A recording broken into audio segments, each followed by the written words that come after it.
Good, beautiful morning, everybody, and welcome to the Wednesday edition of Shortcuts for Your Soul. My name is William Michael Forbes. I'm a spiritual medium, a channel, and an intuitive life coach. I'm here with the energy of Archangel Michael, who wants to share the consideration that you must return to your soul. And it's a very fascinating concept that he's sharing with us. Good morning, Amanda. We're going to give everybody a chance to come and join us. A lot of confusion around the idea of what you are, what the soul is. Science says the soul is immeasurable. This is because science can only measure what is observable to the instrumentations or the senses of perception of the five physical senses. But I want to give you a really simple definition of the soul that Michael gives to me. He says the soul is the awareness that can observe the phenomena of thought, the phenomena of sensation, and is able to interact with both mind and matter without interference. Can operate and interact with mind and matter without interference. The soul is what you are. It's not something you find. It is what you are. And again, confusion, he says, arises not because there's anything wrong with the concept of the soul, but you do not know how to perceive yourself as a soul because you're too busy perceiving yourself as a body or as a mind. You're not perceiving yourself as a consciousness, as an independent awareness, observing the function of thought, observing the function of body. As a result, it makes it very difficult for you to know yourself. And all of us will say this to you: know thyself. For if you know thyself as you are, you cannot be false. If you know yourself as you truly are, you cannot be false. I find it very interesting that he uses that statement. If you know yourself, you cannot be false. And I asked him, why is that? And he says very simply, I'll let him tell you himself. Quite simply, the distinction between you as the one inhabiting this world, that physical body, that possesses the thoughts that you've acquired from the environment, that you is the you to which I refer. And your only confusion in perceiving yourself as you are is you are distracted by the sensations of the body, the activities in the world, and the information and beliefs you have been given by your environment. Your environment has given you fundamental beliefs that do not allow you to perceive yourself as you are, but through those beliefs alone. That place of not evaluating your thoughts, that place of not recognizing the distinction between you and your thoughts is what blinds you to the beginning of the revelation of returning to your soul. When you begin to make the distinction between your thoughts and you that is aware of the thoughts, you will begin to reconnect to your soul. You'll begin the journey, the journey you have all spoken of about the prodigal son. Well, you are all like a prodigal son in that you've gone into the journey of the world, the body, the journey of the thinking mind that you've been given. And you are lost in that. And it is your time to return home. And you do not have to go far, but is where you are looking that becomes very important. Where you are looking becomes very important. If you're looking in the content of your mind to define yourself as you are, you will define yourself by the content of your mind, in which case you had best hope that the content of your mind is at least good, as a good mind will certainly make a more pleasing life than a mind that is not so good.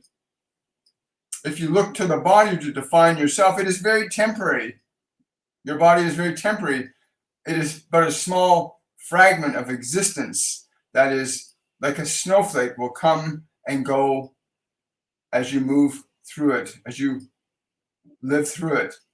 The concept of your mind, again, is like a shadow cast over you. But the moment you begin the process of making a distinction between your thoughts and yourself, you will begin to return home. Returning to your soul is simply recognizing that you are not what the world has conditioned you or made you to believe you are. You are not simply the function of flesh that you find yourself being able to express through, but both are instruments designed to give you the opportunity to actualize your nature into its intended expression. That is, your body and your mind are for a purpose that you might utilize them to fulfill that purpose. There have been civilizations, and there have certainly been communities, and there still are, that above all teach first and foremost the sacredness of what you are. The sacredness of what you are. The sacredness of the mind when it is filled with what is holy in thought. And what is holy in thought but ideas and considerations that improve and enhance purpose and function, that give rise to purposeful and constructive being, that allow you to create and prosper from the effects of your creating. But in the distracted self, in the world that most of you have been living in, you are distracted from that sacredness of your mind. And many of you just allow yourselves to indulge in whatever you will indulge in without any regard for how it will affect and influence your actions, as your actions are the ultimate outcome of what you as a soul will choose to believe in or choose. Returning to your soul is not a very difficult process, but it does require effort, and is difficult only insofar as your ability to learn the difference between what is true and what is false, what is good, what is evil, what is right, what is wrong. That is the challenge of returning to your soul, to make these distinctions. Now, many of you go through the illusion that your body is the self of you, that it is what makes you exist. No, it's the other way around. Your soul gives life to your body. Your mind gives life to the actions of the body. And you may change your mind at will, or you may not. The choice is completely yours. The fight is not with your neighbor. The fight is not with your governments. The fight is not with the rich or the poor. There is no fight, but there is a journey, and the journey is to your soul, to return to what you are and the function that you possess as a sentient extension of God. To understand that your function as an extension of God must take precedence over the illusionary ideas of what you've been told to believe is good and evil. But to truly know what is good and evil, what is right and wrong, is what I speak of here. And learning that process of distinguishing between what you are and what your mind has been conditioned to believe. Many of you do not question your mind. Many of you are confused by it. But let me assure you that you must and will inevitably return to your soul, if not in this lifetime, then perhaps in the next. But the journey begins with your willingness to observe and evaluate your thoughts and their origins. Where do you acquire most of your thoughts from? And are they valid? Are they true? Are they good? Are they beneficent?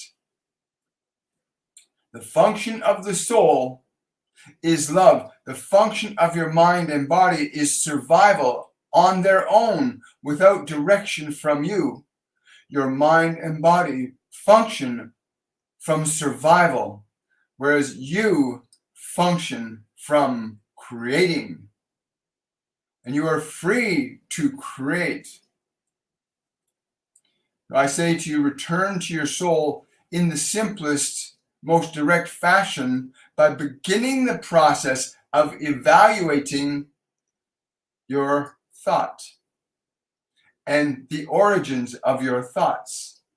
Question the origins of your thought. Are the origins of your thought from a place of love, or are they from a place of judgment and fear? For judgment and fear, not properly understood, can confuse you. And certainly anything that is not true will most definitely confuse you. Anything that is not true will definitely confuse you. That which is true shall always lead you to a deeper understanding and back to what you are. Truth is a natural function of a soul that has realized itself, not simply as a mind and body, but as an extension of life, here to offer its own contributions creatively to this experience of this body, this mind. Returning to your soul is a simple process, but difficult only in that many of you do not wish to maintain that process. You are simply distracted by the illusion of thoughts that are incorrect, the illusion of ideas and beliefs that do not align with the truth of what you are as a spiritual entity. If you think that the body is the defining factor in your character, you are in error. It is what you choose to believe and think that defines the character that you present to the world.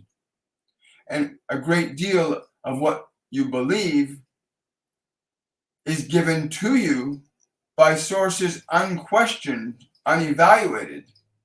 The statement, "By their fruits you shall know them," means that the thoughts that you hold in your mind and heart will necessitate that certain events and actions will occur in your life that will cause what you label as your experiences.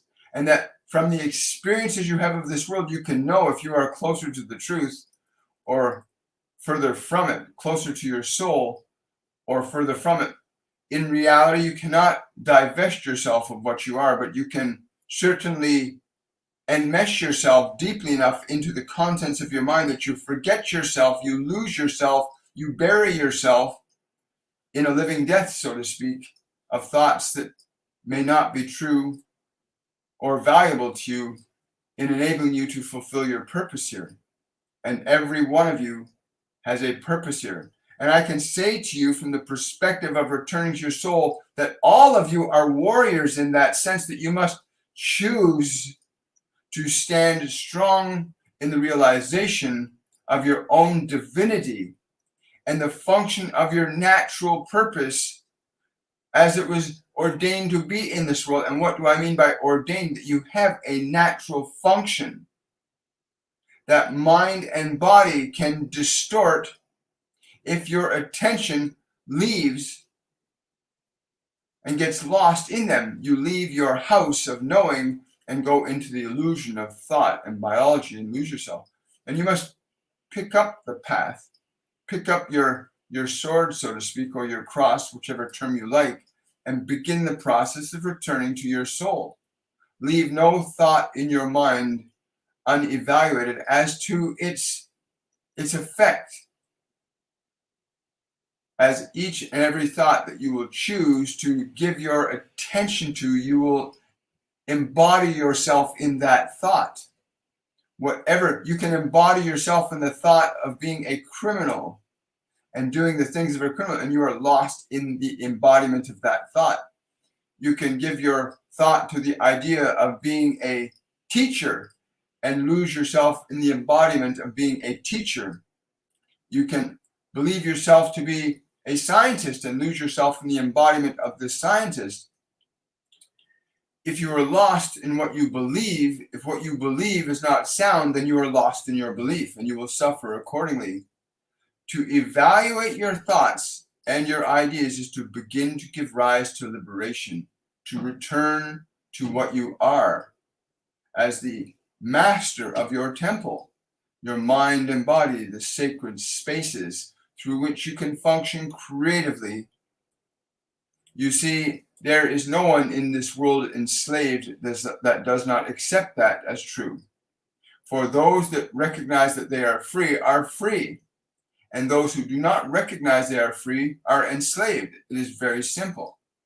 And many of you have deferred your choice of creation to something outside of yourself, to your government, to your food, to where you live, to the people you know, to how much money you have, to what you possess or do not possess. You believe that all of those things define your character and your life. And I say, no, what defines you is what you are. And you cannot know what you are until you align yourself to that realization through the process of observation, to recognize what is right, what is wrong, what is good, what is evil, to recognize that in your thinking mind. Then you, in making the distinction between those, will, of a natural recourse, fulfill yourself in becoming what you are and bringing that to this world.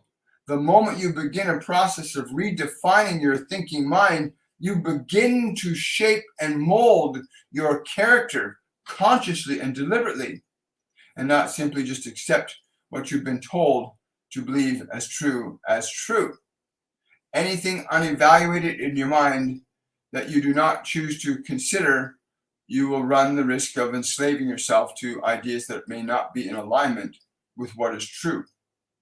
Anything unevaluated or unconsidered.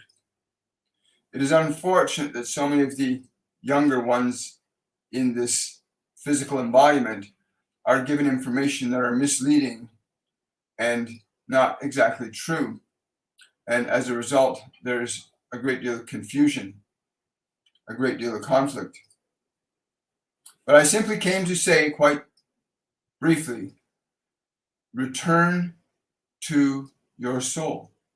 You are not here to simply suffer. You are here to bring forth a function of what you are, to contribute lovingly to the elevation of your fellow humans and this world, to elevate it up slightly.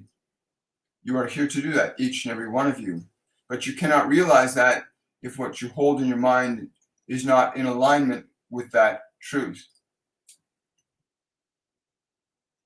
Yes. So we are at this place now. He's saying that we got to, this process of internal evaluation where you begin to evaluate your thinking mind and realize that you are not your thoughts. You are not your thoughts. Your thoughts are information acquired from this world and other sources. And it's really becoming important, as you can see, to remember and awaken to who you are. Your confusion is only inherited by your environment, right? It's true. Your confusion is only inherited by your environment. There's a huge transformation underway on this planet and in every single human being upon it. It is unavoidable and it is necessary. This process of evaluating is essential to finding the life that you came here to experience. You can't get it without evaluating. Good morning, everybody. Yeah. Hi, Polly. Blessed morning to everyone. Yes, it is a blessed morning. Oh, thank you, Jackie. Really appreciate that. Renee's asking, will I meet someone next year? I'm being told to tell you stop putting it too far in the future. Why not embrace them now? Embrace them now, and it is done. Embrace them now. They're saying it's so funny how people want something in the future that doesn't come. You have to want it now, that it's right now. It is right now. It is right now. It is right now. This is what you must understand. It is right now. Do not keep it far away from you like that. A lot of people do that. Not intentionally. What's that thing on the wall behind me? That's an air conditioning unit. It's a unit for air conditioning. Yeah. Good morning. John Wilson's asking, what's happening to me now? Well, if I tune into you, John, I'm feeling something really amazing is unfolding in your life right now. There's something really wonderful about your life.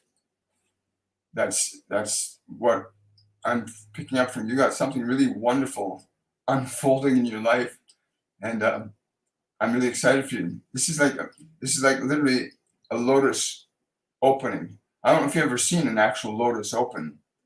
I used to live on an island that we drive by this big pond, or ride our bicycles by this big pond, and there'd be lotuses at the beginning of their season. They'd be curled up with the tight little balls, and we'd drive by and we'd be, wow, look at the lotuses are about to open. And the next day, then you'd see it a little open, and then a little more open. They would all be at these different stages of opening. And that's the image they're giving me for where you are. You're at that point where that tight event has occurred, and now there's this opening process. So I hope you really enjoy the wonder that's in the process of unfolding in your life, John. It's unfolding right now, even if you can't see it. It's there. Wow, great consideration. Thank you so much. What was my mother trying to tell me in my dream last night? Hi, Jackie. She's saying, why don't you understand that? You understand. She says you understand. She says you understand that. I don't know why, but she's showing me a picture of an iron on a table ironing things out. Something being straightened out that's being smoothed out in your life right now. There's something in your life about to be smoothed out. She said she's been trying to tell you this for some time, that it's about to be smoothed out. I like her metaphor of an iron ironing it out, smoothing it out, getting it smooth. I love that. Hi, guys. Good to see you. Someone saying, I've been thinking of this lately. Can you give examples of how to get back to the soul? Well, I think what he's saying is the first step in returning to your soul is the process of evaluating your thoughts and whether or not they are something that you wish to keep in your mind. To begin this evaluative process, it requires that you be aware of your thoughts.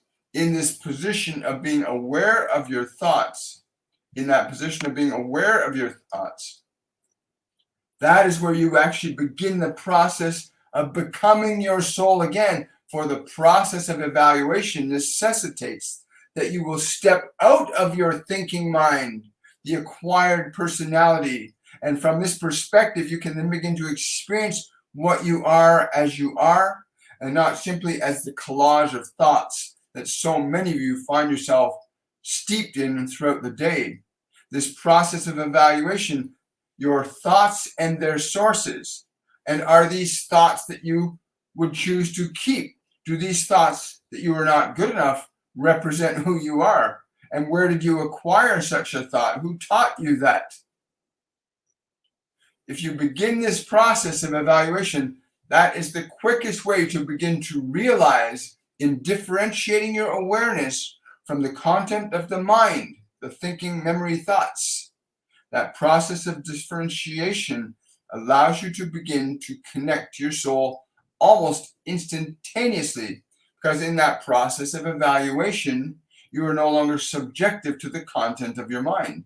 You are now distinguished and observant of it now, kind of like a fly sitting on a wall watching a room. You are not the room, simply observing it. You are not your mind, simply observing it. So for you, I would highly recommend that you and every one of you do this. The moment you begin to evaluate a thought and you become aware of who you are that is evaluating the thought, you are returning to your soul. The challenge that many of you face in this process of reevaluation, however, is being able to maintain that position and not just simply fall back into the muck of your mind, the confusion and distraction that's there. That's the challenge many of you face, is being able to maintain that position of observation so that you no longer remain subjective to ideas which are false and incorrect and untrue. But there is a sensation that you will feel just in observing your thoughts. There's a sensation that you will feel in the simple act of observing your thoughts that immediately realigns you to what you are as something that's separate and distinct from the content of the mind. And in that position, you begin to make decisions and choices about what thoughts you shall keep or what thoughts you might need. And in that process of selection, you begin to shape your mind into a new persona. You begin to recreate your mind from this process of observation and selection and consideration. And that is the beginning of your freedom. And that is the returning of your soul to yourself. You're returning yourself to what you are, to what you are, to what you are, not to what you think, to what you are. There's a difference. As what you are can think in a different way. It's important to understand this. What you are can think in a different way than being entrenched in thoughts that you feel you have no control over. There's a distinction. Most people are in their thoughts, believing that the thoughts mean they're thinking. No. Thinking is a process of the capacity to evaluate, weigh, measure, to accept, reject, or reevaluate ideas and information and how they can affect you and serve you in your life. Many people are lost from that practice, but in this process of observation, you will begin to return to what you are, the observer of your mind. Wow, that's a great question. Thank you so much for that, Juju. Someone's asking, should I break up with my boyfriend? My first word I got was yes, and then my mind kicked in and went, well, you know, then my own personal mind kicked in and said, what's your reason for doing that? Does he know why? But my first thought was yes. But again, it's always good to have a communication. I mean, boyfriends, relationships are not something to be taken idly. You know, relationships are not, you know, relationships are designed to be sacred communions with one another. Relationships by nature are designed to be sacred communities. They're not just, you know, two ships passing the night, not just two bodies bumping together, but a real deep need of two individuals joining together in a functional purpose to create in this world together, whether it be to create a family or to create a new idea. But relationships are not just idle fancies. But the first word I got was yes. Yes, you should.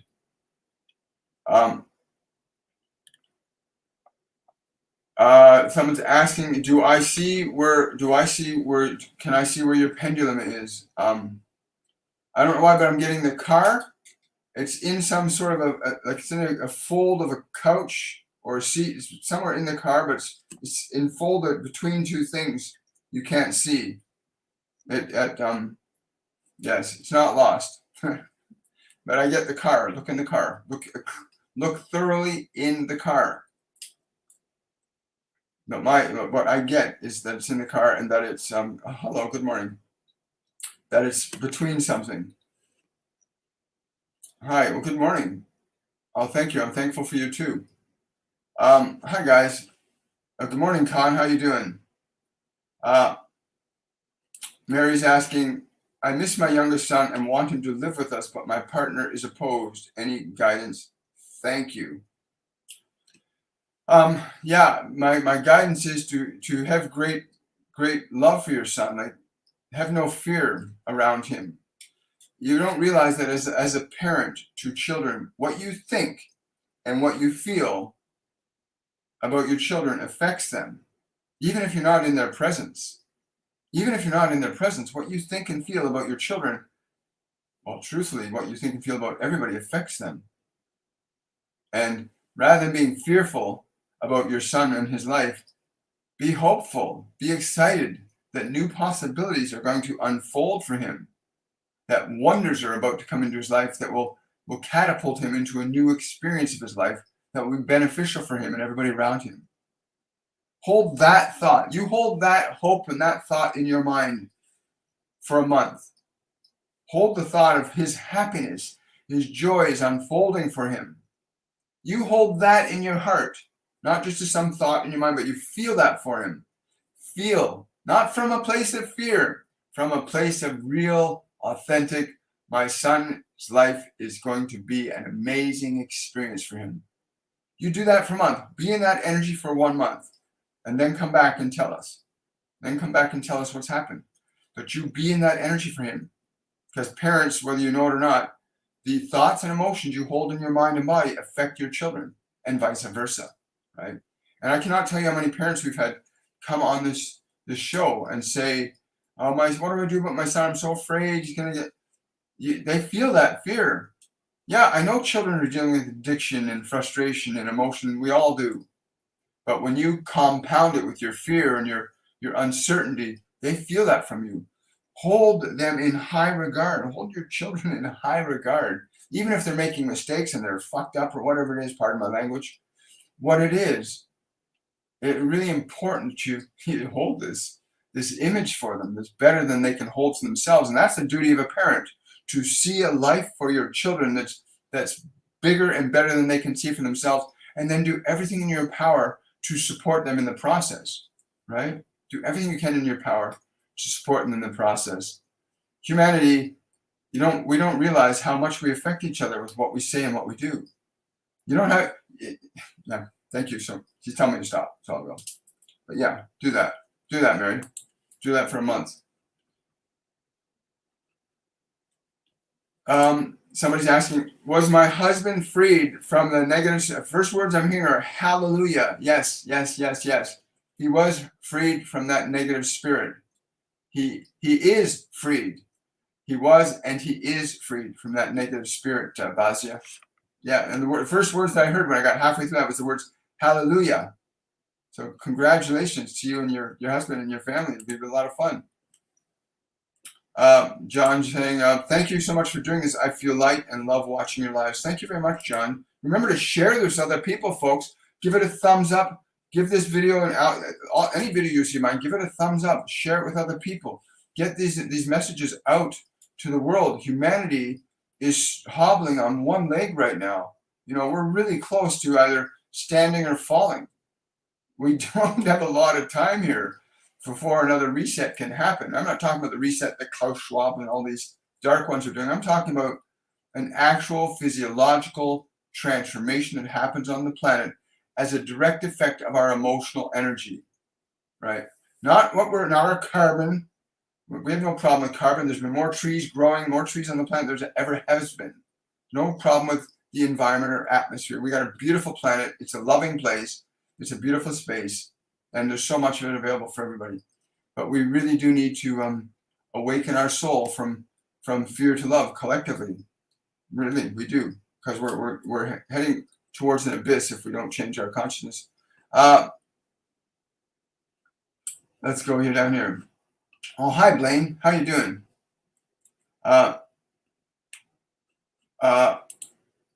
Blaine always asking, are you with us in each guided meditation? Yes. When you comprehend, yes, I will. So he wants me to tell you, and all of you, all the Ascended Masters want you to know this, that in the perspective of what you are as a physical body, you believe that the body is who you are, and generally speaking, the thoughts you might, this constitute you. And so your reality or perception is limited to the scope and range of your 5 physical senses. The Ascended Masters do not have that limitation. They do not have the limitation of a finite body and a finite mind. Their awareness is expanded significantly further in time and space than ours is. They've evolved their consciousness to be further aware. It's like you can be aware, if I ask you to close your eyes, you can be aware of what's in your mind. You can be aware of your head. You can be aware of your shoulders. You can gradually expand your awareness to feel the body, to feel the space around the body, to even feel the room in the space around your body.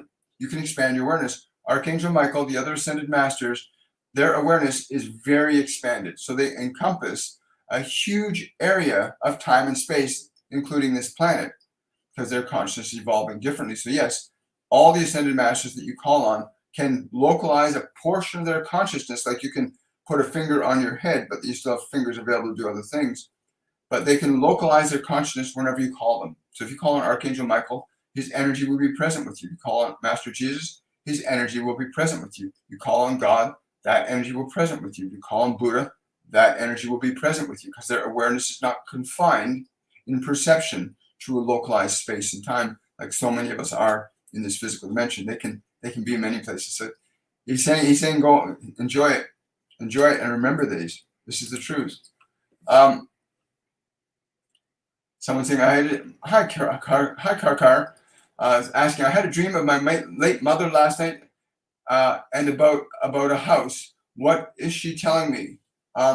Get ready to receive. She's saying, get ready to receive. She's saying, but don't make the decision quickly. Make the decision carefully. She's saying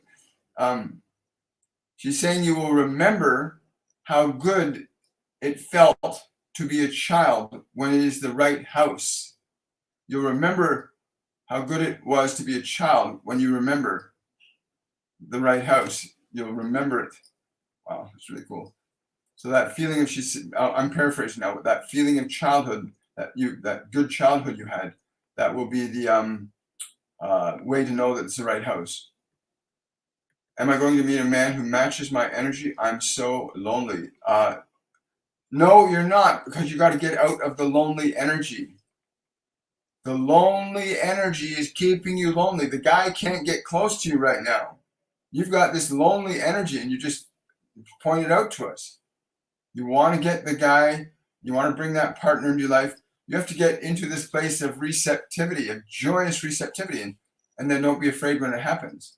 But that feeling of loneliness lives in your body, okay? You're holding on to the energy of loneliness in your body. As long as you hold on to that energy, you're going to maintain that experience.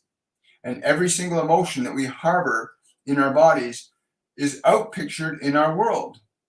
So release your loneliness. Like, just make it, I'm going to release this feeling of loneliness from my body.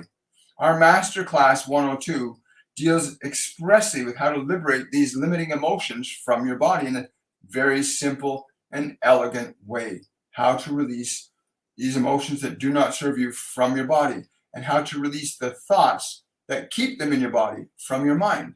Because if you release the thoughts and you release the emotion, then the condition that's connected to those thoughts and emotions abates itself. But you watch this, you release that lonely feeling. Let go of the idea that I'm so lonely.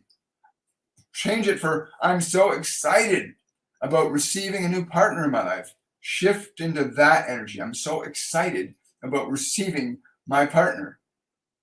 Go into that energy and watch what happens, and have fun with that, because it will be a lot of fun, right?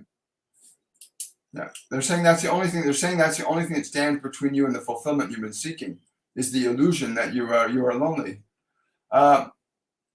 Let go. My ego's asking. I'm getting all the signs like 888 that my abundance I've been asking will come soon. And what do I need to get into alignment with for that large abundance?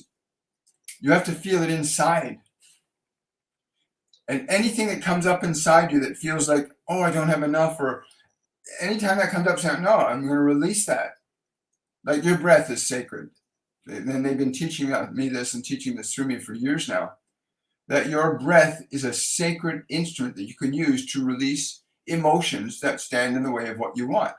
So if you're seeing all the alignment, the numbers, the signs for your abundance, but you're not feeling it inside, it's not going to happen. So what you want to do is you want to breathe in that feeling of abundance, and exhale any resistance. Exhale any sense of lack or fear anytime something comes up. Now, you might even be interested in booking a reading with me. Go to my website, WilliamMichaelForbes.com, and book a reading with me. You will get information from your guides and your angels and the ascended masters that will point you in a direction you cannot ignore. It will be so clear, so well understood, that you will know exactly what you need to do. You don't have to waste time. you can know exactly what you need to do, what you need to think, and the best way to precipitate manifestation in your life than you currently do. Right now, you're still holding on to fears that block it, right? And it's not a difficult process, but they'll give you information that I can't give you here because we just don't have time to go into a deep reading here. But I will not in the not too distant future be making time on TikTok to go live and bring people on. We'll do actual like 10, 15 minute mini readings for people. That'll be a lot of fun. Yeah, you already got that. So Blake is asking, hi Blake, how you doing? Good to have you on the show. I'm curious about closure on my mom's passing and clarity on my career. Thankful for your wisdom. She's saying, don't mistake my departure for a loss. My departure is a gain. I have left a space in your life for that which you seek. I've left a space in your life for that which you seek. Be open to receiving it. What else would I do but give to my son whom I love? What else would I do? Wow. Hope you got that, Blake. Hope you got that. Oh, you're very welcome, Trish. Thank you so much. I am healing from being bullied all my life. Thank you so much. Yeah, that's a really good place. Remember, being bullied, there's reasons that happens. And it's not that you want to be bullied. Nobody wants to be bullied. But you come into a body and from a disposition that invites that. And there's nothing wrong with who you are as a spiritual being, but you may have beliefs and ideas in your mind that you've acquired that do not serve you. And I'm really happy that you're letting go. Let go of the emotions that are connected to being bullied, which is usually fear, or the belief or ideas that say I'm not good enough, people don't like me, I'm not able to. Let go of any thinking in your mind that creates the emotional energy that would attract that to you, because thoughts create energy, energy creates functions, functions create elements of interaction with people. The emotions you're in are what determine what you attract and repel. People that get bullied are often the people that are, their energy is like fearful or anxious or afraid. When you release fear from your body and release fear from your mind, then you're going to reduce significantly the chances of being bullied. And I'm not talking about being cocky that I'm not afraid of anybody. No, I'm not talking about that at all. I'm talking about just not having the energy of fear wherever you go, just being in a state of grace. The minute you go in that place of fear, you see that kid down the hallway, oh, he's going to bully me. And all of a sudden now you've created that energy that goes out. That bully feels that energy because he's a bully. So he's attracted to that energy where he can express being a bully. But if you don't have that energy, you won't attract him. If you don't hold on to that energy, you won't attract it. It's what really happens. It really does happen that way.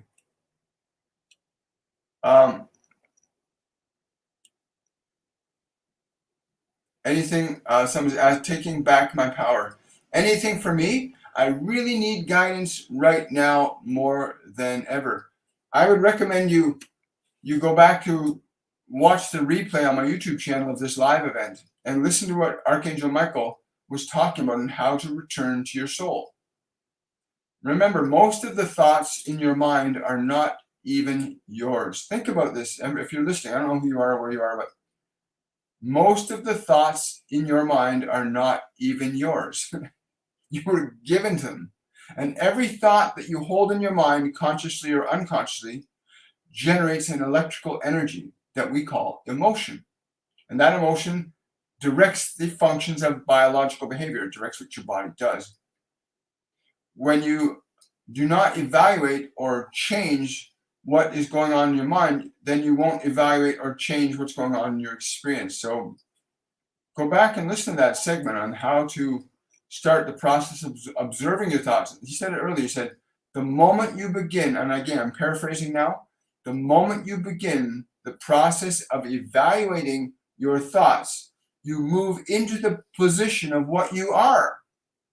You are no longer your thoughts. The moment you go into a position of observation, you move back into what you are as a spiritual consciousness, a soul. In this position of spiritual consciousness, of awareness, you can begin to evaluate thoughts, edit your thinking mind, delete thoughts, bring in new thoughts. You can begin to restructure and recreate your personality. And in so doing, you are doing so selectively and consciously from the perspective of what you are. And therefore, what you choose to think will be evaluated. You can evaluate if a thought is good or not good, if an idea is good or not good. And in that process of evaluation, you begin to remodel your mind and body into the image and likeness of what you are. Wow, that's really cool. Thank you.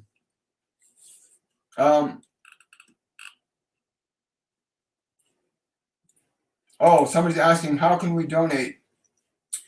If you want to donate, go to the Linktree link in the description below below this video, or you can go to Linktree link on my TikTok channel, and there's a place you can donate there. But there's also a link to my PayPal account that's on my YouTube channel. You can click to donate there. Or better still, book a reading with me and have the opportunity to get information that you will not be able to get here because there's not the time for it. And you can book a half-hour reading or 1 hour reading, and it will revolutionize your understanding of yourself and what's going on in your life. Your guides, your angels, ascended masters know a significant amount more about what's going on in our lives than we ourselves do. And when you start becoming receptive to that information, it changes you. It's like meeting a genius, you know. And if you listen to them, you can become like them. Sign of a genius is someone who thinks just like me, right? So if you learn to listen to your guides, your angels, learn to listen to Jesus, learn to listen to God, you're going to become something very different than what the world has made you into, right? The world has made us into what we are, and you have to unmake what the world has made you to be. Yes, she does. Jupiter spawn. Yes, yes, and yes. You want to take advantage of that. She's saying you can ask her questions before you go to sleep. You can ask her questions, okay? You can literally ask Sharon questions before you go to sleep. Say, Sharon, I need an answer to this question. And she'll start giving you answers. She's on the other side. She got 2 guardian angels with her, and if you ask her questions, you can get answers. But ask just before you go to sleep, okay? Ask her the questions, and think very carefully about what questions you'll ask before you go to sleep.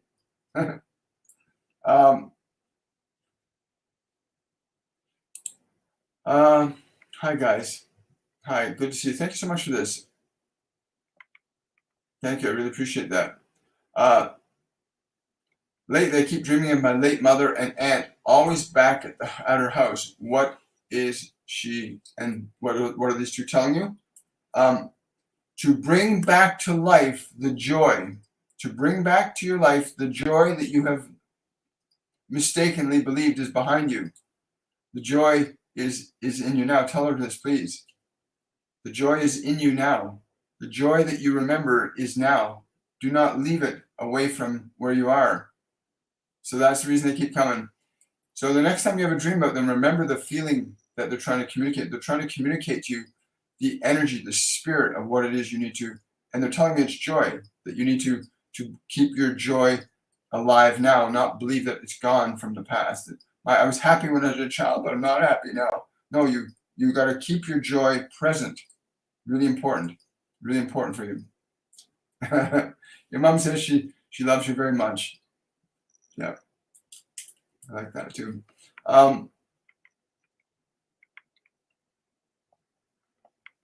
Good morning. Somebody's asking if this trip back home. Yes, it will. It will be if that is your intention. Do not go there with uncertainty. You are creating intelligence. Do not go on the trip with uncertainty. Go with the intention that this is going to be beneficial for everyone involved, including yourself. It's going to be beneficial for everyone. Go with that intention. Plan it before you go, right? Map it out in your mind. This is going to be an amazing and dynamic and wondrous experience for me and my family. Be clear on that. Be clear on that before you go, before you even book the tickets. Make that decision and hold on to it. Hold on to that energy. You're a creator. The minute you create an idea, the minute you think a thought, you create an energy. The minute we think a thought, we create an energy. And that energy defines behavior and action. The minute you think a thought, it creates an energy. Of all the things that I could say myself today, that would be it. Every time you think a thought, you are creating an energy. Every thought creates an energy, and the energy that it creates causes behavior and creates experiences, right? It's like that person a little while ago asking about the fact they're overcoming being a bully and being told that they've got to release all their fear because their fear, whatever they think about that person, oh, they see me, they're going to get me. That thought creates an energy, and that energy is creative, and we are creators, and you're a creator. We're all creators. Good to see you, Con. Yeah, it's nice to see Blaine again. I haven't seen you for a while, Blaine. So somebody wants tips for healing from being bullied. Yes, I would, because I've been there, done that, bought the t-shirt, right? But really simple ways of overcoming the pain that you're still holding on to, the self-judgment that they projected on you. Because when a bully attacks you, they're putting the pain and anger they feel onto you. The pain they don't know how to deal with comes out of them as bullying. And what happens is you've taken it on. But a really simple process is to actually do two things. The first thing is to go into the places in yourself where you feel angry and sad and upset and hurt by those bullies. Find out where inside you hold that energy, because the energy they projected on you is in your body. If you want to go find out, where do you feel your fear? Where do you feel your anger? Where do you feel your sadness about what happened? And then release that energy from your body. First and foremost, release that. And you can even turn to your sadness. You can turn to your anger. You can turn and say to it, I'm with you. I love you. I'll take care of you. And your energy will change.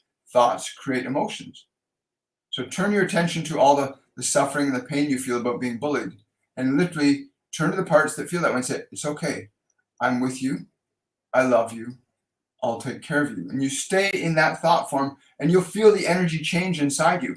Once you experience the energy changing inside you, now you'll have a foothold at being able to create new ideas and new thoughts, that you can extend compassion to the bullies. You can send out a vibration, say, I'm really sorry that you're in such pain. I extend my love to you. You do that, you'll start to feel your energy change too, because every thought creates an energy. Whether the thoughts about yourself or other people, every thought you think creates an energy. They tell me this all the time. Thoughts create energy. Energies are emotion that causes the function of behavior. So those bullies are in a lot of pain and anger because they're projecting it onto the people they're bullying. You know, that's what that is. It's a projection of pain because they don't know how to deal with it inside themselves. So they project it. And so have compassion for them because they're suffering and they're in a terrible state. In order to hurt somebody, you have to be in a really hurt place to do that. So learning that function of first loving that part of yourself that's feeling victimized, right? And I'm not talking about making that part victimized grand. No, heal it, communicate, say it's okay. I'm going to take care of you from now on. Like, really do this. Don't just hear these words, but turn to the party that feels victimized. It's okay.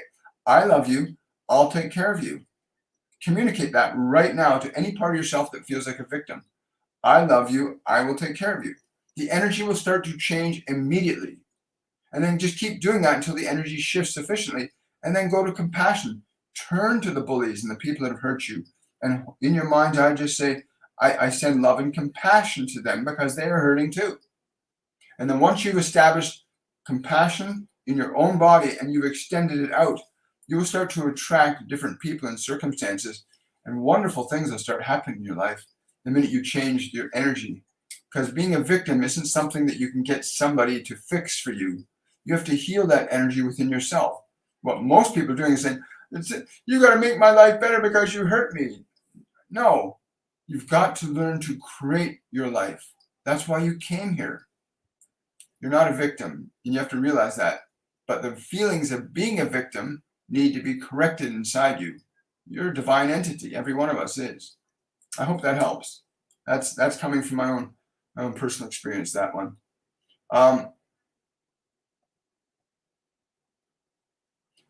What is the message? I got that. Sorry, I'm not going to do that one. They told me no. I'm just going to keep going here, guys. Oh, Con, thank you so much for doing that. I didn't realize that. So, yeah, it was Con Knight saying here, let go of my ego. When you start typing in the chat, you'll see a money sign on the far right. You can give a donation that way.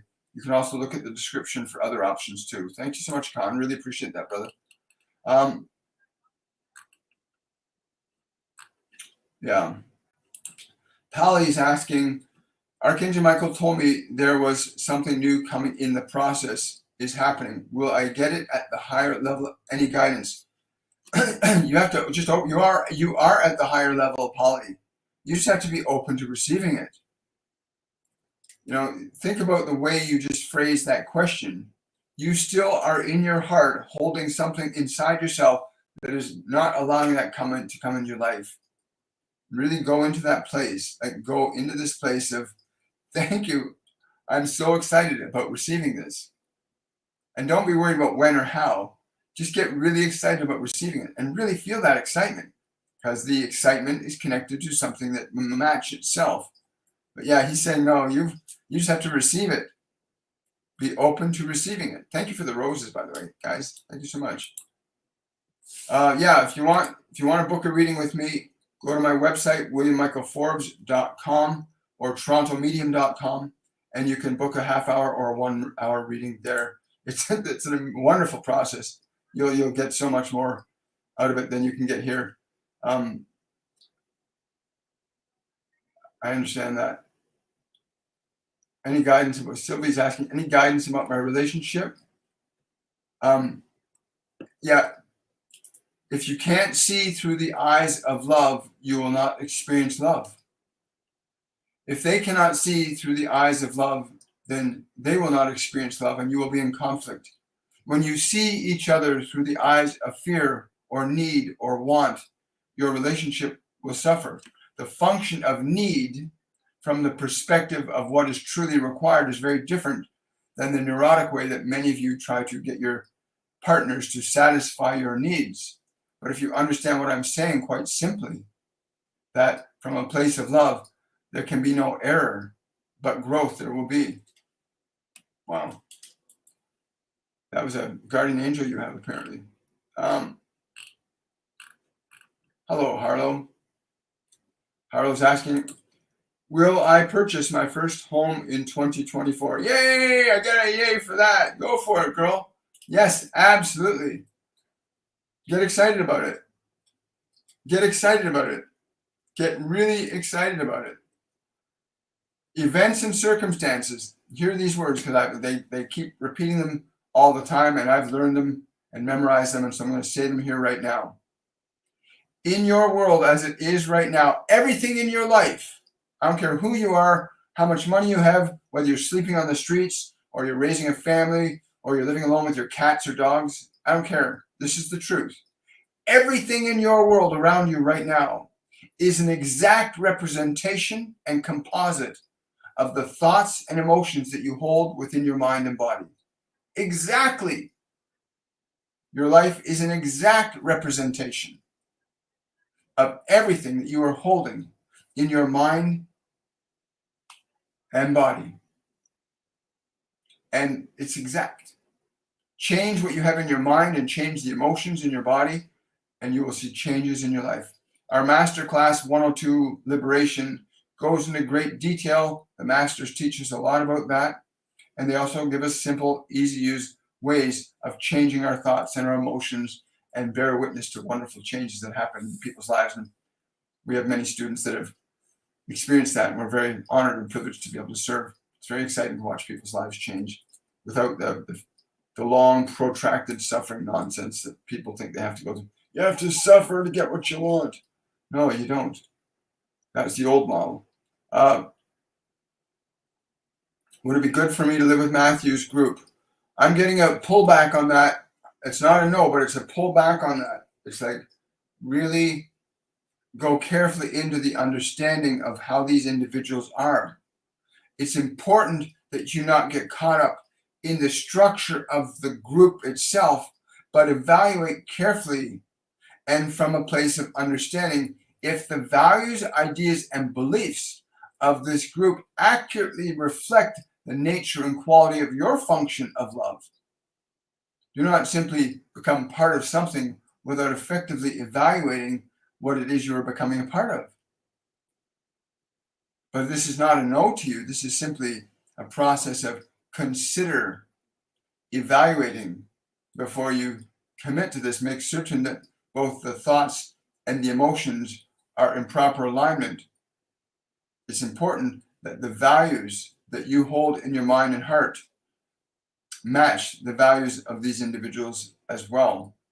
If their values are of a higher function than your own, then there's a very good possibility. But you must evaluate this yourself. This is a crucial choice that you're making in your life right now. So it's important to evaluate, to ensure that before you join this group, that the function of thought and emotion are in alignment with your function of creativity and love. It's important that your energies be aligned. And that does not mean surrendering your energy to others. It does not mean you have to become what you think they want you to become. That would be wrong. You are to bring something more to others, not to become something less for others. You must feel that you are becoming more, not less. And that is true for any endeavor. Anything you engage in should help you become more of yourself, not less of yourself. Right? Wow, that's so cool. Wow. That's so cool. I saw that. We got that. Yeah. Keep going, Jupiter. Keep going. Well, I'm glad you're here too, Awaken Truth. I'm glad you're here. The healing from these deep wounds I've suffered coming soon. Tiffany, thank you so much for that question. And it's really important you understand you are the healer. We are all healers here. The wounds you have are what you hold within you. And the wounds call you to heal them. And there are simple, elegant, and profoundly beautiful ways to heal your wounds. The simplest of which is simply to feel the pain that you feel, to come close to it and simply get close to your pain and say to it, I'm with you, I love you, I will take care of you. You begin the process of the healing from within yourself. So many of you have been trained that something out in the world is what you need to heal you, but it is what is within you that will heal you. You have all the abilities you require to heal your own wounds. In the process of self-healing, you will draw into your life like-minded individuals that are also able to then loan you information and ideas that will assist you in faster transformation from your suffering into your function of creation here. But learn to feel where you keep your wounds alive in your body and in your mind, and learn to heal them by your interaction with them. You do not need a pill or a drug to heal your pain. You simply need to bring your awareness to your pain and be that love which the pain requires. Be that love in yourself that your pain requires. Be that love in yourself that your pain requires. A lot of people do not understand that your mind and body are not who you are. The suffering contained in your mind and body are not who you are, but your mind and body requires that you take care of them, that you love them, you honor them, you cherish them when you give them your love, not your frustration. Anger, as so many people tend to do, they get angry if the body gets hurt. They get angry at the body, they get angry at others, and anger simply does not equate to experiencing greater love. But for you, go inside to your wounds and extend your love and your grace to your wounds. Wow, that's so simple. Trish is saying the practice of loving those fearful parts of you and verbalizing that you're with them, that you'll take care of them, takes practice. Ask for help to remember to do that in the moments is key for me. Thank you, Trish, for sharing that. It's really true, for all of you, for all of us. There are parts of you, parts of your body, parts of your mind that are going to be suffering. And anything that is suffering is calling for love. Anything that is suffering is calling for love. If you hurt your toe and it's in pain, or you got a broken arm, you can heal it so much faster with the function of love. You got a physical disease, the function of love will heal it. It literally will heal it. Thank you so much for saying that, Trish, because it really is true that You are the healer you're seeking. Your mind and body will respond to you and how you interact, and does respond to you all the time. Every thought that goes in your mind, every thought you get from the world affects you if you allow it. Right? They keep telling me the same things. People have to get back to what you are as a spiritual conscious. What Michael said in the very beginning today. What Michael said in the very beginning, return to your soul. And that means that you get yourself into a position where you start to evaluate your thoughts, observe your emotions, observe the aches and pains in your body, and be willing to extend love to them. It's really, again, I'm paraphrasing what he said earlier. You'll have to watch the replay in order for you to get the full gist of it. Yeah, I got that too. Oh, that's wonderful. Yeah, I like Archangel Metatron when he shows up. He really has a great way of showing you the different ways quadratic energy and other things work with maintaining the overall interlinking of dimensions one to the other, how dimensions actually interlink different geometric patterns that generate functions of energy. It's really cool. I finally learned in my old age that there are no victims, only volunteers. And that's true, Jackie. That's a great statement. There are no victims, only volunteers. Thank you for the bracelet. Really appreciate that. I should check my phone and see if anybody's sent me a question. Oh, I can't do that because I've got the other phone up running. Okay. Here we go.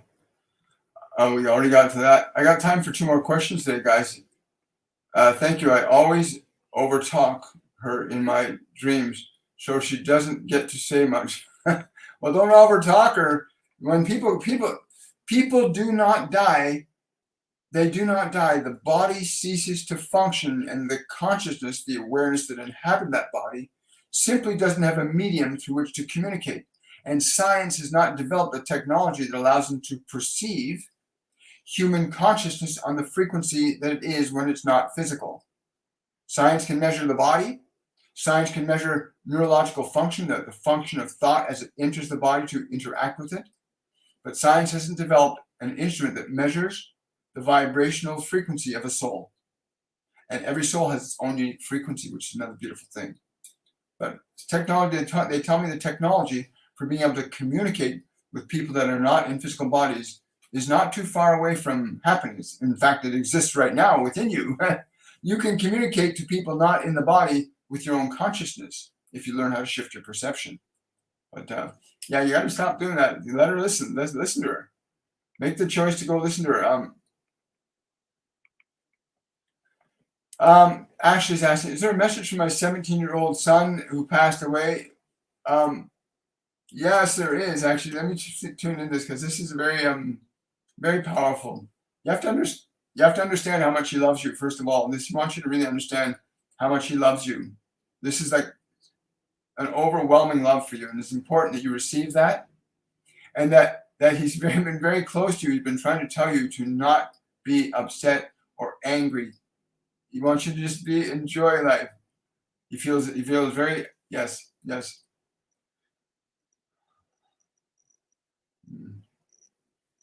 In your moments, he says, in your moments of mourning, you deny me. In your moments of mourning, you deny me. And this, I get told this a lot by people that have left the physical body, that they try to come close to they bring their energy close to us. And when they get close to us, it triggers in our mind the memory of them. And then we automatically think, oh, they're gone.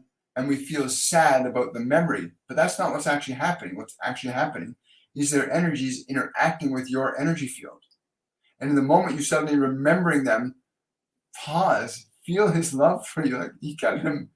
He says he's so sorry that he didn't appreciate your love and understand it more than he did. He wishes you to know that he appreciates your love to the moon, to the moon, to the moon. But understand that when you find yourself going into the illusion that he's gone, that's when his energy is actually interacting with you. Sit down, be present with his energy. Don't think about the past and all the things you know. Let the past go and just be present with his energy. And for any of you that find yourself in mourning and suffering for the lost loved one, they're not lost.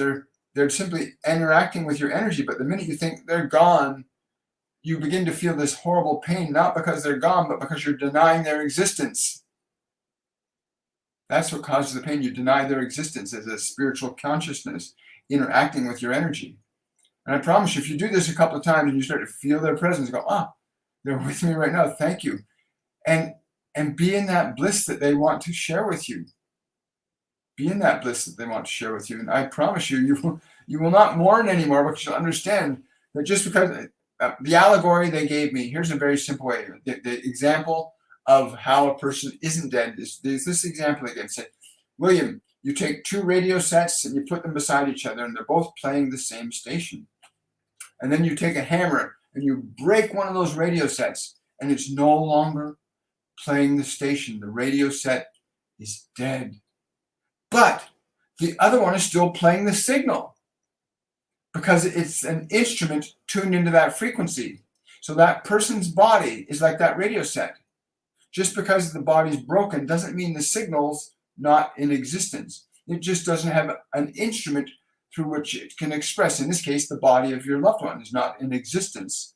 So they can't express through that form, but they still exist in consciousness, right? And if you can tune into their energy and get rid of your belief that they're gone and just commune with them, you can still have a relationship and grow and learn from each other, because they learn different things when you're not in a body anymore. You connect to different beings, you connect to different learnings, you connect to different things that you don't connect to in a physical dimension like this, right? You want to learn that.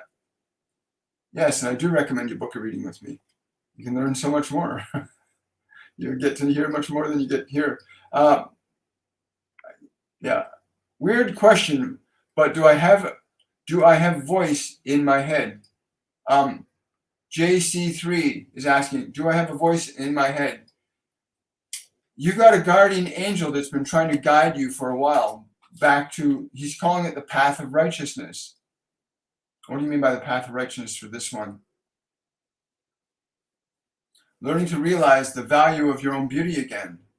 Do not let your beauty be defined by the world, but let your beauty be defined by what you truly are. Yes, I understand. There is a practice. I want to say something about what mediumship is from a practical standpoint. Mediumship is a function that every single soul has. And this individual, JC3, I want you to know this, that we're all born with 5 physical senses, but we're also born with 5 non-physical senses called clairvoyance, clairaudience, clairsentience, and claircognizance. That means to see, to hear, to feel, to know without physical senses. These are what Jesus talks to when he says you can see.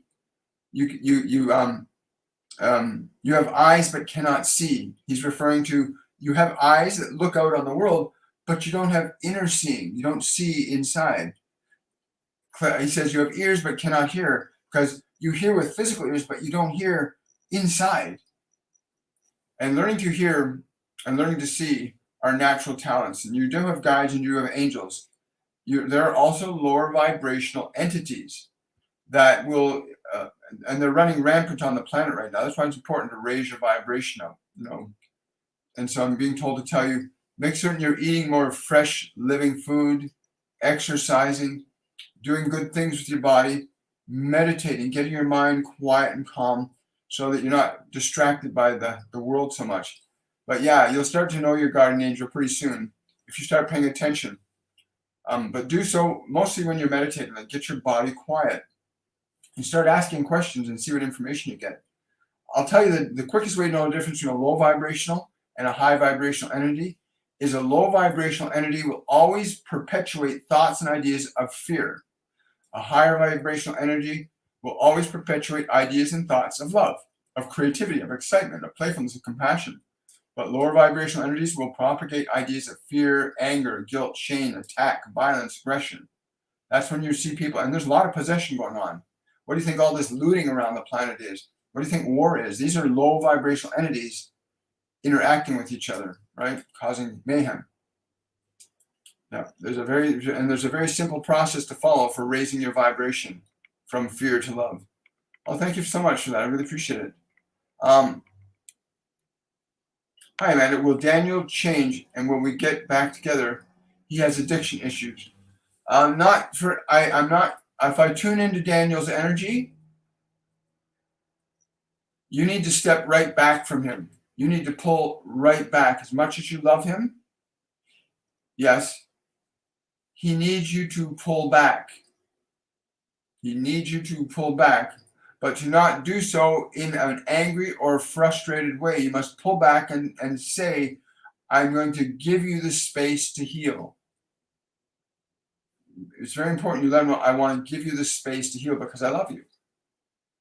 And I'll tell you something, any man who loves a woman, no matter how difficult his situation may be, he will willingly and intentionally begin to change if his love is stronger than his fear.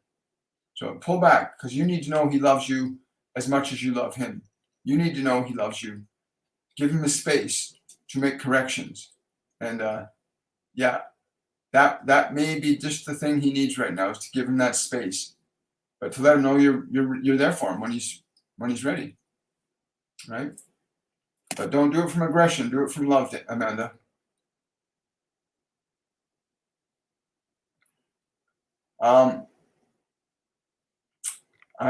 Nathan, I saw your question. Will I succeed in my relationship with her? I don't know why, but they're telling me to ask you this question. Will she succeed in her relationship with you? This is the question you must ask yourself. Will she succeed in her relationship with you? I don't know why they want me to ask you that question, but consider that question and then ask her if she wants to succeed in a relationship with you. Still there, eh? Someone asking, will my daughter be fluent in Spanish by the end of elementary school? If she's committed, yeah, absolutely. Yeah, if she's committed to it. I'm getting from her, she got some other things distracting her. She got a few other things distracting her, but you can't force her to give up the distractions. You have to excite her about the language. But I'm hoping to learn enough Spanish in the next few months to navigate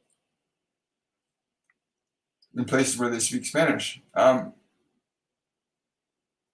Someone saying, Amy's asking, hi, Will, I committed to renting a booth for vintage store. Will I get real estate biz from it too?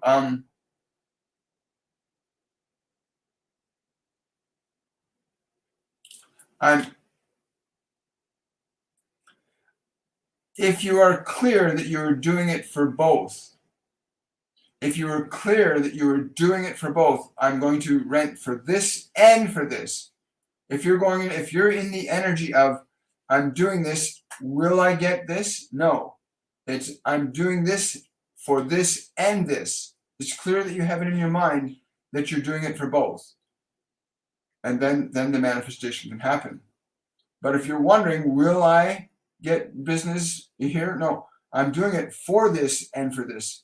You must be honest with yourself. You're doing it for both. Get clear on that before you even go into the market. I'm doing it for this and this, and then the energy will be there to sustain both. But if you're going there with the idea that I hope I can get some real, no, I'm doing it for both. You don't have to tell other people that, but you have to go with that intention and that energy so that you attract people that are in alignment with the real estate element of it. Absolutely. But yeah, you can if you bring that energy. Love is letting go of fear. That's a wonderful book, by the way, Gerald Jampolsky. Love is letting go of fear. Yes, Jeff, I'm looking forward to it. Yes, she is too. So if the person had dementia when they died, would they actually remember now that they passed? Yes, they reclaim the memory. Remember, their dementia is a function of the soul in the process of leaving the body. Living in the past all the time is very painful because you're not the past. You don't live in the past. You live in the present. That's your nature. And so the past can be, yes, they do remember, and they shall interact with you if you're open to it, right? They can. Just becoming aware of that, becoming aware of their energy.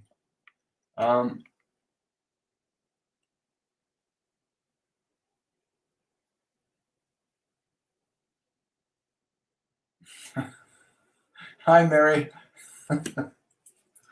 Yeah, no, he's put it this way, he has been very humbled. He has been very, very humbled. And if you understood the pain that he has to now deal with, it might make your suffering less so. But ultimately, you cannot depend on his correction of error to liberate yourself from your suffering. That is yours to do. You must realize that whatever you hold in your mind and heart about him is a weight upon yourself.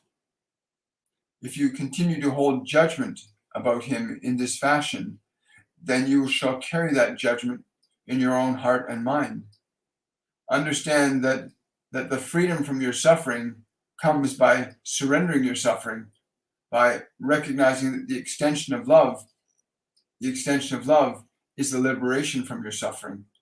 Extension within yourself, and extension to those who perpetuate the suffering.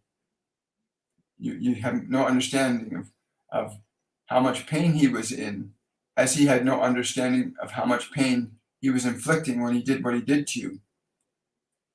He did not understand. He certainly understands now. Right? Yeah, I got time for one more question. I think my ears just started tunneling when you said that. Yeah, that happens. Yeah. Do I have a guardian angel? Because I see something moved, an object for us to run away from danger. Yes, you do, Anita. Everybody has guardian angels. Everybody has guardian angels. And they will assist you and help you when you are open and receptive to receiving that. And it's not some mystical, invisible force. It's an actual sentient consciousness that resonates with your energy. And you can deny them or ignore them, and they cannot interfere with you. But yeah, it was. The name I'm getting is Jacob. Your guardian angel's name was Jacob. That's the name I'm being given to tell you. Jacob was the name of that one that did that. Kenneth is asking, will I finish my PhD in holistic medicine next year? I don't know who this is, but they're saying if the form of your action and preparation is that of the excitement and the love that you have for your fulfillment of this, then the inevitable outcome is that of love, which of course would be the result. That you call this PhD is a manifestation not of some certification, but a manifestation of your love and passion for the very thing that you aspire to become. Hope you understand that. The function of love. Do what you do, be what you be, do everything from the perspective of your love and your excitement of this. But yes, I get a strong yes for that. With that consideration, if you're going for the love of it and not simply, I want to get my PhD, but it's, I love what I'm becoming. That's where you have to come. And yes, you will have it next year from that energy. There will be delay if it's not. If it's from this, I need that paper to make more money, or I need that.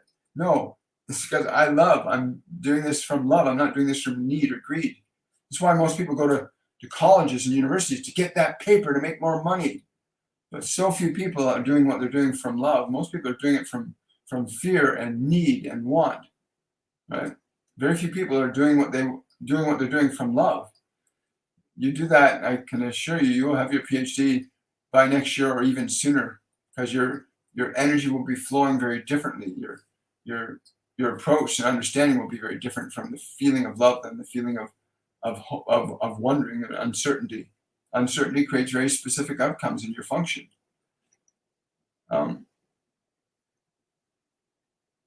Yes, it is true. Let's see here. Is my connection with Mike meant to last the test of time? That's up to you and Mike. I'll be told how you've got to decide that.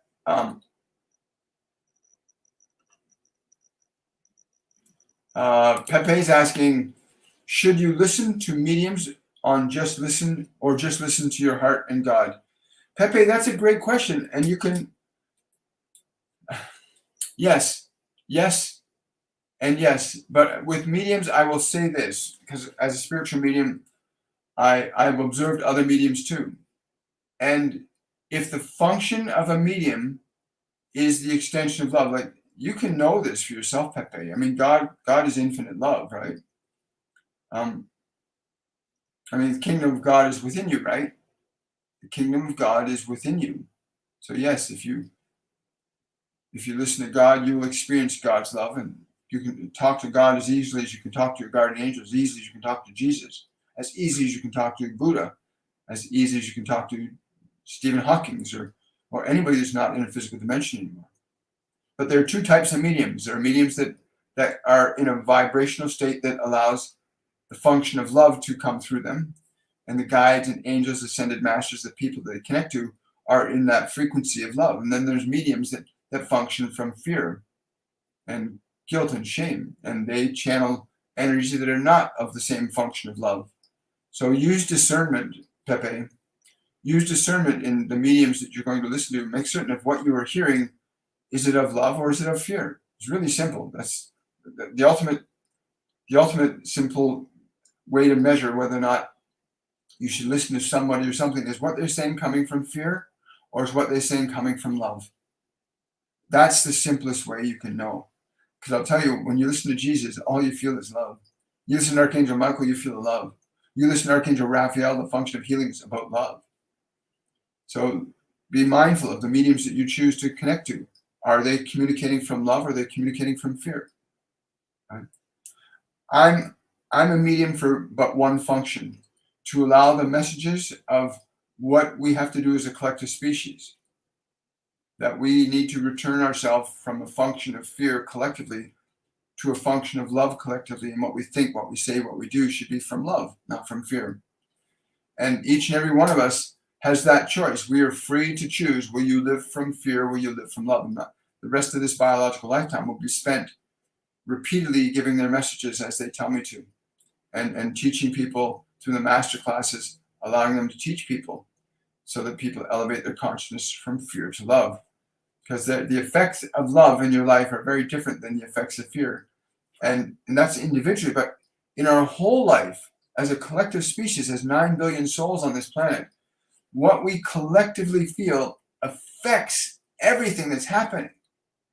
And what is coming to pass is going to be based on what we have chosen. Did you choose love or fear? Did you choose God or Satan? It's that simple. Good or evil, right or wrong. There's only two choices, and you cannot make them both. You cannot serve two masters. So yeah, thank you for that question, Pepe. It's really important. It really, really is, to use discernment, right? If what you receive will elevate you up, then bless it. If what you shall receive shall put you in greater fear, then turn your back on it, quite simply.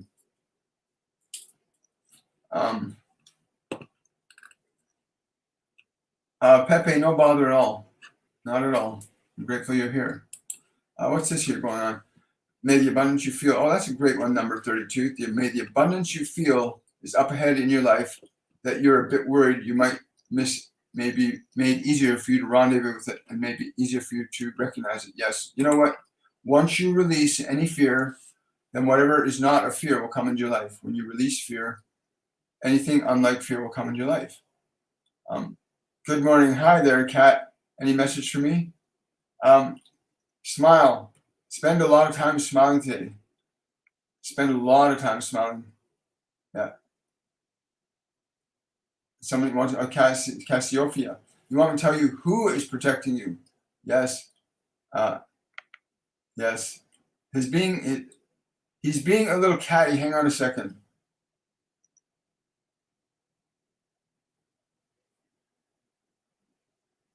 I'm just getting a picture of a cat. Cassiopeia. I'm just getting a picture of a cat. It's literally just a picture of a black cat. A black cat. Right? Yes. Thank you so much for that. Really appreciate it. I'd love to know the name of my guardians. You know, you can book a reading with me and get that information too. It's a really good thing to do. Oh, you're welcome. Thank you so much. I think we got to the end. That's the first time I think we got to the end of the questions. It's a wonderful time today. Well, listen, guys, I want to say thank you, everybody, for coming out. I'm so glad that information was healing. Thank you so much. Well, guys, have yourselves a wonderful and a joyful day. I will look forward to seeing you guys. Remember to like, to subscribe, to share. Give the videos a thumbs up. And when you come live with me, remember to share it out to your friends. Share your experiences on other social media platforms. Get this information out to others. Humanity must shift its collective energy from fear to love, as the consequences of the energy of fear are very different than the blessings of the function of the energy of love. And each will bear its own fruit.